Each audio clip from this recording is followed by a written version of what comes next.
Hello বন্ধুরা, আজকে তোমাদের জন্য আনলাম রোজকার সাধারণ ডিম কারির থেকে একটু আলাদা ধনিয়া ডিম কারি।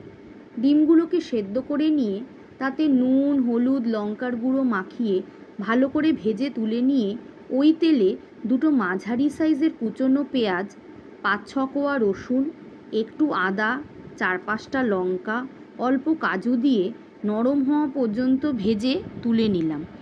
এবার মশলাটা ঠান্ডা হলে মিক্সিতে দিয়ে তাতে কিছুটা ধনেপাতা দিয়ে ভালো করে পেস্ট করে নিলাম।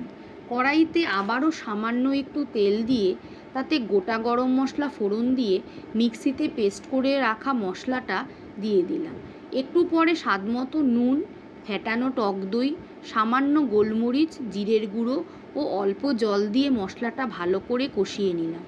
মশলাটা হয়ে আসলে তাতে অল্প কাসুরি মেথি, সামান্য গরম মশলার গুঁড়ো দিয়ে নেড়েচেড়ে ডিমগুলো দিয়ে ঢেকে দিলাম।